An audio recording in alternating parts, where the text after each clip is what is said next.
Le syndrome de l'imposteur, déjà le mot imposteur, on sait un petit peu déjà vers où ça nous mène, c'est-à-dire peut-être quelqu'un qui n'est pas vraiment celui qu'il est.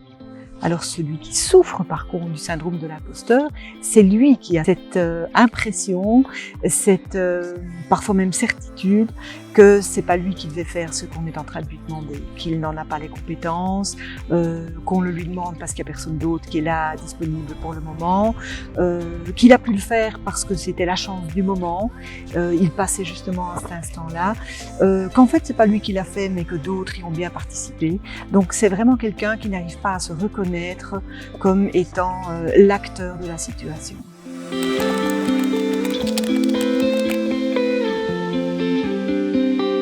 Ce que je peux peut-être quand même rajouter, c'est que ce syndrome, ce n'est pas une maladie. Donc c'est plus un mécanisme mental, psychologique. Et d'où il vient principalement de ce qui s'est ancré durant l'enfance.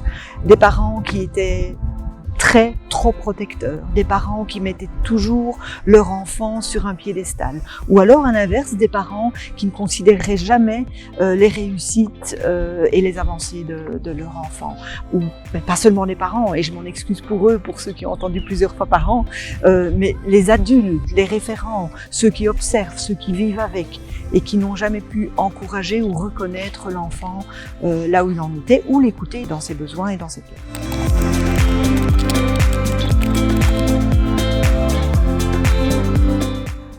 Toi et moi, vous qui nous écoutez, tout le monde, à un certain moment dans sa vie, peut être amené à ne pas tout à fait se sentir la personne de la situation.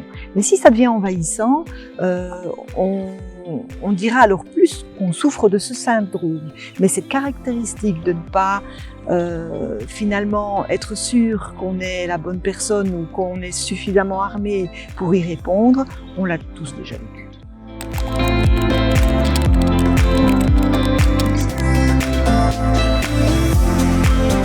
Alors c'est tout simple, surtout avec les moyens modernes d'aujourd'hui.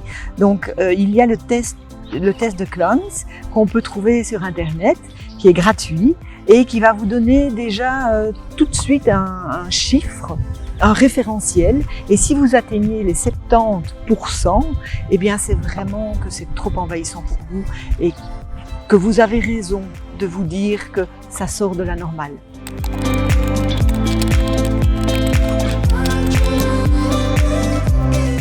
Donc, j'ai déjà donné des éléments dans les premières questions, mais on pourra observer qu'elle hésite à intervenir, alors que soit on suspecte qu'elle a certainement la réponse, soit on voit quelque part qu'il y a plein de choses qui se passent, mais elle ne se lance pas. Soit elle va pas comprendre pourquoi on lui demande à elle de répondre à cette question-là, elle résiste. Parfois elle peut être agressive aussi quand on lui demande comment avance le projet, et elle est agressive parce qu'elle a peur d'être démasquée.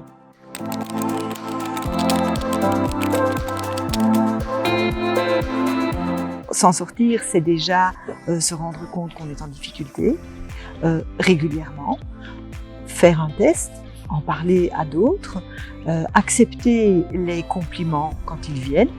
On me le dit parce que c'est ce qu'on perçoit chez moi. Se complimenter aussi, autant de ses réussites, et accepter qu'on peut faire des erreurs.